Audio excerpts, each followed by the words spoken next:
Hi guys, I wanted to do some follow-up video from the last one I did on the brief overview of the standards check. Full of cold, I'll do my best.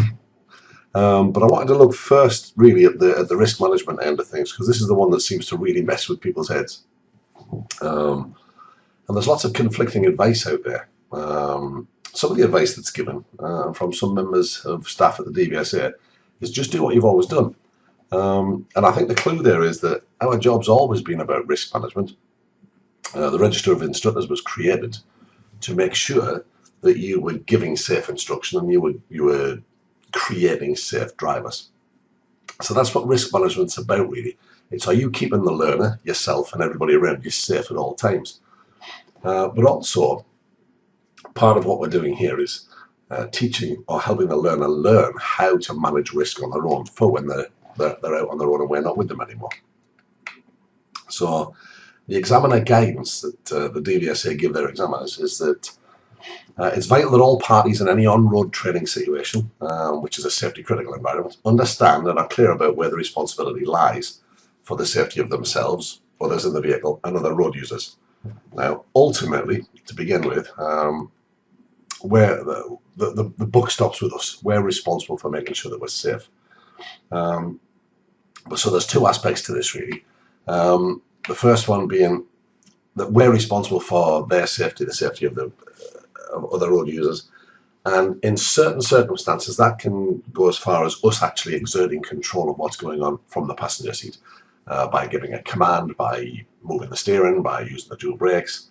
And if you fail to do that where it's necessary, then you'll automatically fail the standards check, which is fair enough, really, because that's your job. You're there to keep the learner safe, everybody else safe. But the key thing, of course, is to then help them to develop their risk management, their ability to interact with the world around them. So that's what's being assessed in this risk management area. But you're not being assessed just in the risk management area of things, because your lesson planning and your teaching and learning styles also impact on how we're exposing the learner to risk and helping them to manage it, helping them to understand the world around them and what they're supposed to be doing in relation to that. So what I'm going to do is go through this section of the form and tell you from the examiner guidance, if you haven't already got it, what they want from you, what they don't want from you. So what they're seeing as elements of your skills being displayed or not. So for each of these little rows on the form, of course, you're marked from 0 to 3. And 3 is what we're aiming for, hopefully. That means you've demonstrated it in all aspects of what you're doing. Competence, that is. A 0 would mean that you're not doing it at all, or it's just being kind of glossed over. So, the first one. Did the trainer ensure the pupil fully understood how the responsibility for risk would be shared? Now, this is not about doing a pre-prepared speech, which is, I have the dual controls, blah, blah, blah. And, I mean, that's part of it, but the key thing here is that we must involve the learner. So we need to have a discussion about what are we doing? If it's a new subject, what's risky about this? Where are the dangers? How are we going to account for those dangers? Who is responsible for what? So it may well be that you'll say, okay, as ever, I've got your back, because I've got the dual controls here. If I need to, I'll jump in and then we'll have a chat about it. But of course, don't forget that you can shout up for help at any given time. But there may be some things that we're doing that are perhaps a little more risky than we've done before. Let's say, for example, you're doing busy junctions for the first time. So we need to have a chat then about, well, what's different today? Oh, there'll be a bit more traffic. Okay, so how are we going to deal with that? What's our plan? So the DVSA want you to ask the pupil what they think is meant by risk. What is the risk here? They want you to ask what sort of issues create risk. And it depends on what it is you're doing, but stuff such as the use of alcohol or drugs. How is it if they're tired? How will that impact on it? So this varies from lesson to lesson, but we want to help them to become safe drivers. And to be good drivers, they've got to manage the risk around them. What they've got to do really is learn to make good decisions. And good decisions are based on having all the facts to hand. They want you to explain clearly, or they want a conversation to happen so that everybody understands their part in it. What do you expect of the people? What does the people expect of you? How are we going to manage any safety critical incidents as we go along? It's what we've always done. So it's making sure that they understand, but sometimes there's a change of plan necessary. I don't know, let's say, for example, you're dealing with, let's say, for example, you're on the route to an area to do some practice on whatever it happens to be, and you're on a dual carriageway, and you end up having to use the dual brake. Are we going to change the plan then?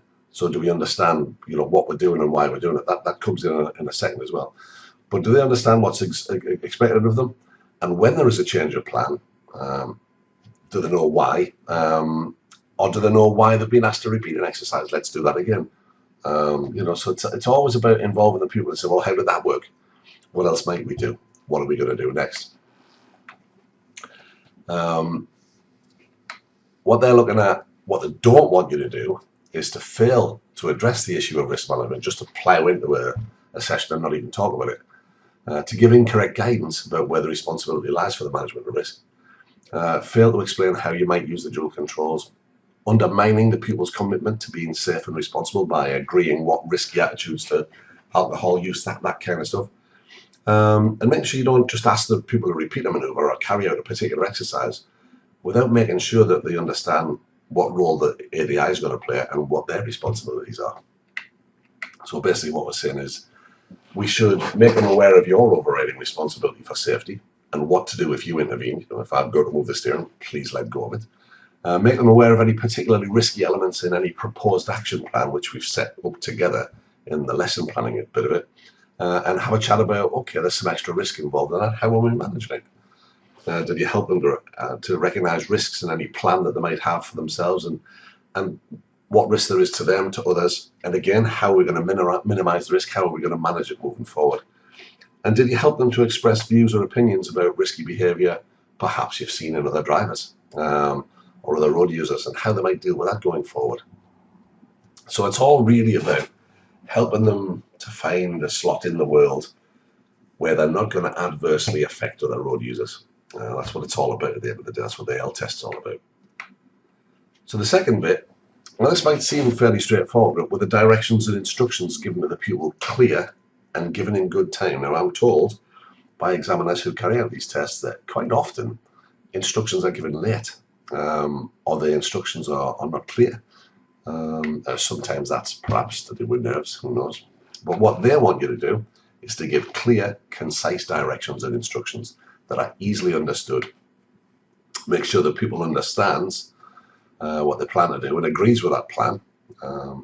So that's also part of instructions. It's all again about this two-way conversation and making sure everybody knows what's going on. Did you give directions at suitable times so that the pupil has time to respond, to hear it, have that little pause while they think about it and then respond? What they don't want you to do is give confusing directions, give directions late, and give unnecessary directions. We've got to try and avoid, some of us are prone to a bit of jibber jabber, constant chatting about stuff that's not really necessary. Remember, we're not there to pass the time of day. It's not a social interaction. It's all about helping them to manage the world around them and develop strategies.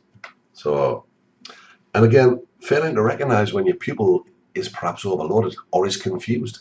So if we don't keep our eye on them, if we're not reading their body language, we might miss that they're not really comfortable with what's going on here, that they're not really understanding what's required of them. So it's like if you're looking out the window this way and you say, do you understand that? They go, yeah. That's not really taking account of what they're thinking, what's going on in their head. Are you happy with that? Those are sort of questions to ask. So what we're saying is we should try and make sure that only necessary, timely, and clear instructions or directions are given, and that we're allowing them to concentrate on the task at hand without really being affected by unnecessary or confusing instructions or directions. Make sure we don't get in the way, basically. Make sure we give them the opportunity to drive independently wherever possible, to develop responsibility for their own actions. So it's a case of, if you've done a loop round a block a couple of times, you can say, well, are you happy to manage that on your own now? Do you need any route directions from me? Can you remember that? And also, be saying stuff like, on this next loop around this block, what are we looking for? Are we changing the level of help that I'm giving you? Are we going to switch from, me giving you lots of help to me giving you little bits of help? Which elements of this are you happy to take responsibility for now? And try not to give unnecessary or confusing instructions or directions. The easy way to find out about that is just to ask the learner, is this working for you? And of course, making sure that they've got plenty of time to respond to the instructions or directions that you're actually giving them.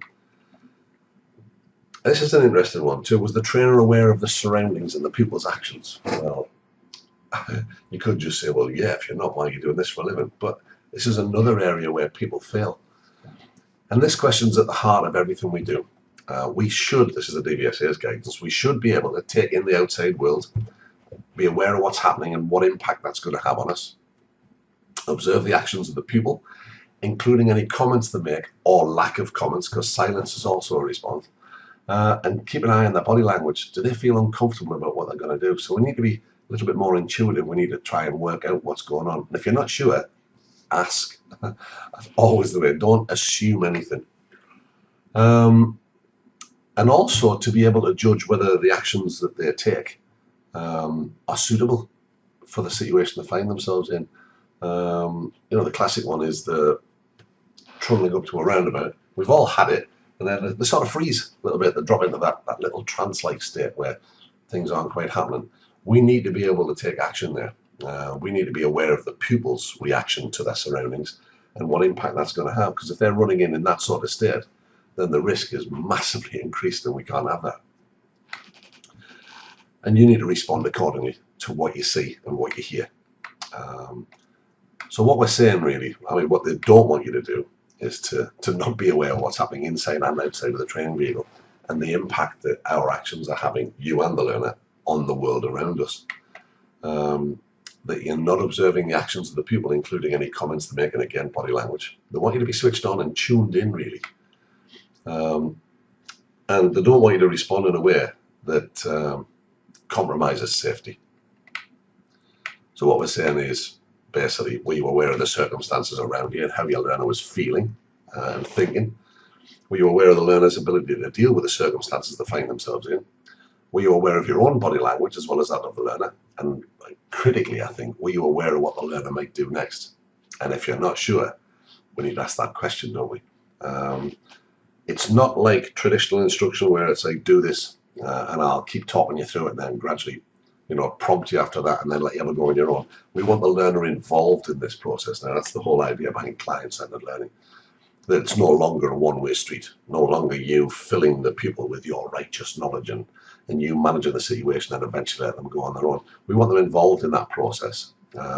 We want them to help you to help them. And did you actively listen to your learner? That's using all your senses, not just your ears, but your eyes. What's their body language like? And did you respond in a way that suggested you were on top of the game? You were anticipating potential problems rather than just reacting to them. And the key thing, did you inadvertently increase the risk as a result of your lack of awareness, or indeed the actions you took or didn't take? And again, was any verbal or physical intervention by the trainer timely and appropriate? And I think that's really self-explanatory, but they want from you that you intervene in a way that actively supports the pupil's learning process and that maintains safety throughout the lesson. That you allow the pupil to deal with situations appropriately, where appropriate. The safety end of things would mean that if they weren't able to, you needed to take action that you do actually do that. Which is what this bit's about. You took control of the situation where the pupil was clearly out of their depth, or they had a moment where the concentration lapsed for whatever reason. So, they don't want you ignoring developing situations and leaving the pupil to flounder, sitting in silence, hurtling towards a situation that could be dangerous. They want you to take control of the situation if the pupil is clearly, if they're managing okay. They don't want to see that you're jumping in where you don't need to, but they do want to see that you do jump in when you do. It's all about safety. Did you intervene constantly when it wasn't necessary? And did you not intervene when it was necessary? And did you intervene inappropriately? and create distractions with your questioning or your prompts or your commands. And did that undermine the pupil's confidence? I think it's important that we're learning, and this is about lesson planning and teaching and learning strategies as well, so they all interlink. We're learning in small, easily manageable chunks so that we're minimizing the risk and we're taking appropriate sized steps. And that's different for every learner. And the only way you can find out for sure if it's working is to involve the learner in it. And they don't want you to sort of reinforce that you're the person who's in sole control and you're the font of all knowledge and it all comes from you into them. They're not an empty vessel. They've got a lot of knowledge and skill in there already, so we've got to use that. So what we're saying is we should intervene in a way that didn't put anybody at risk. We should intervene in a way that doesn't spoil rapport, so it's no good getting agitated or flustered. We have to make sure that the intervention supported the learning process by making whatever's happened something we can learn from, a learning trigger. Okay, what have we learned from that? We've got to try and remove judgmental language. You know, it wasn't good, it wasn't bad, it wasn't better, it wasn't worse. It was, we have an outcome. Something just happened. What can we learn from that? We don't want to sit in judgment of the learner and just tell them about what they've got wrong. We need to help them to develop the skills, the knowledge, and the understanding to be able to cope with that differently next time it comes around.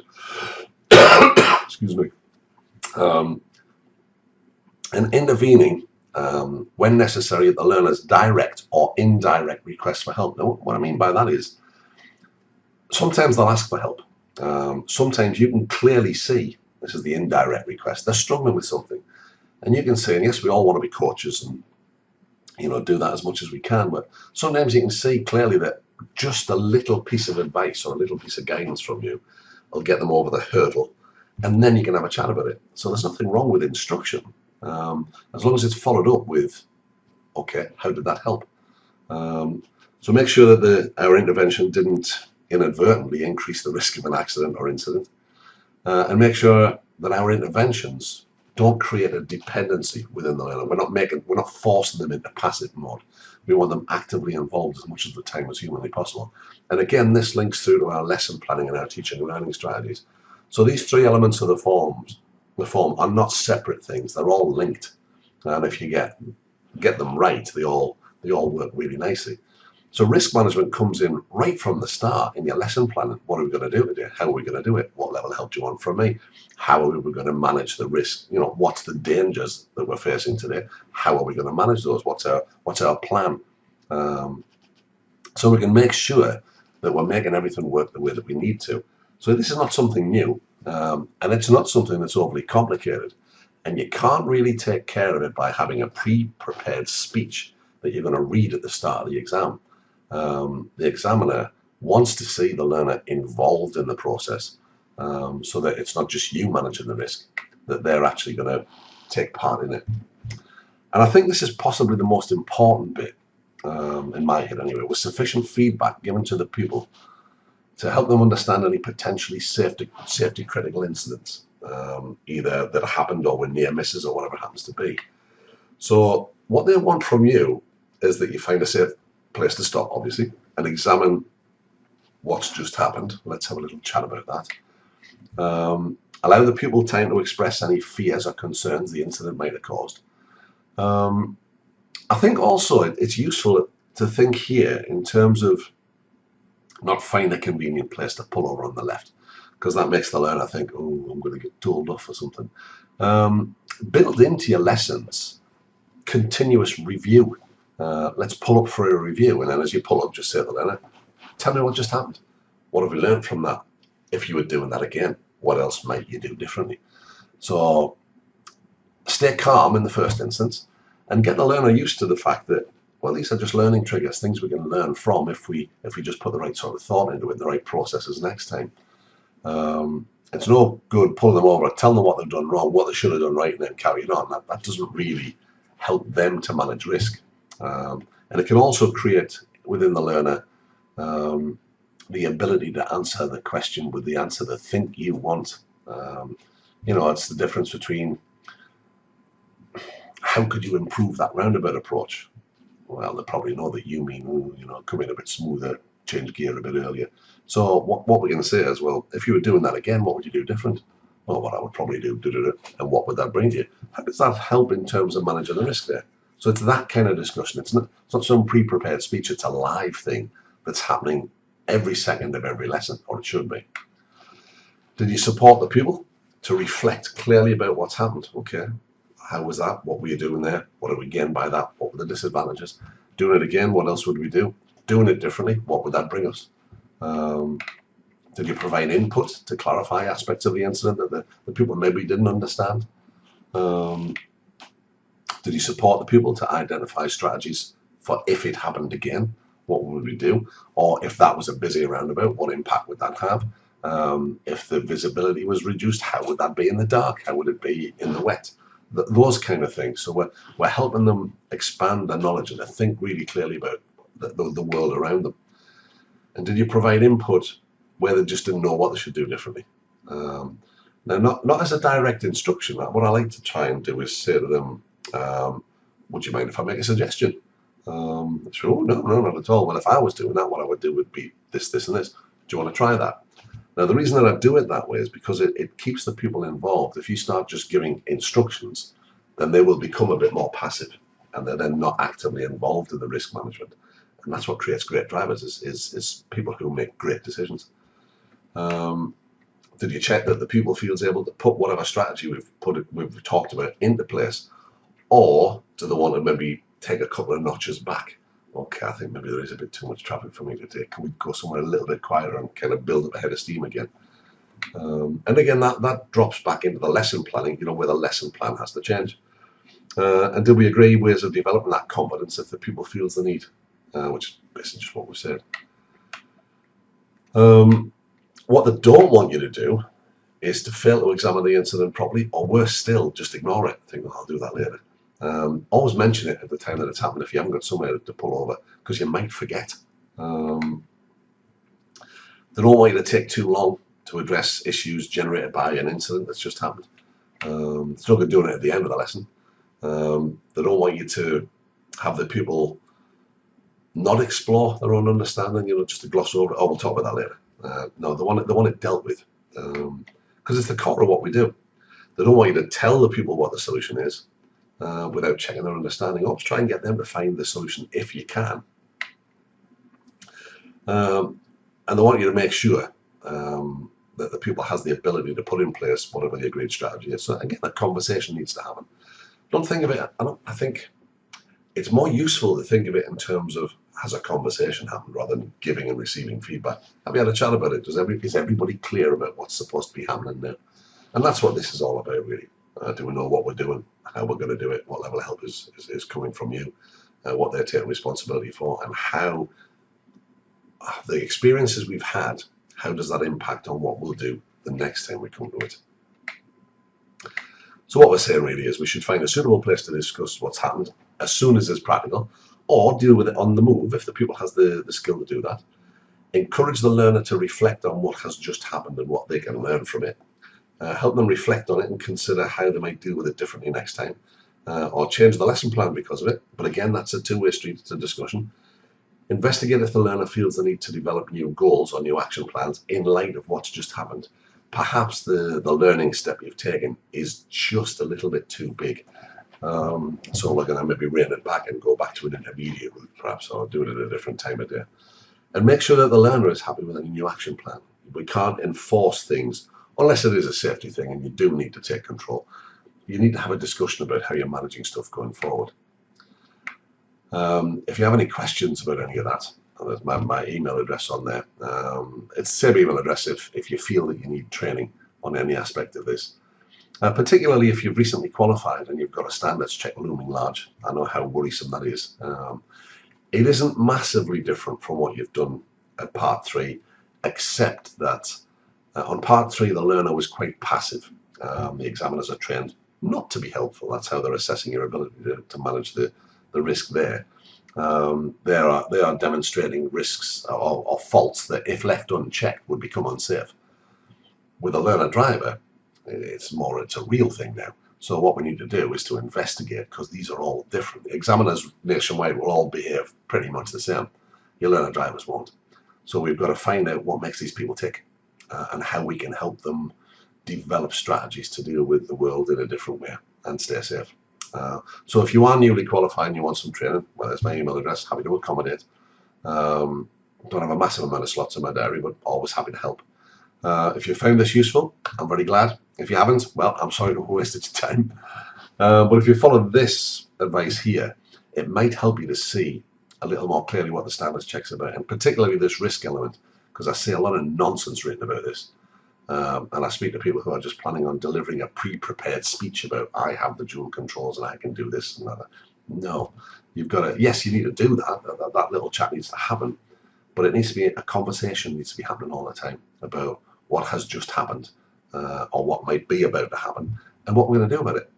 Who's taking responsibility for what, if you like? How are we going to manage it? So I hope you found that useful.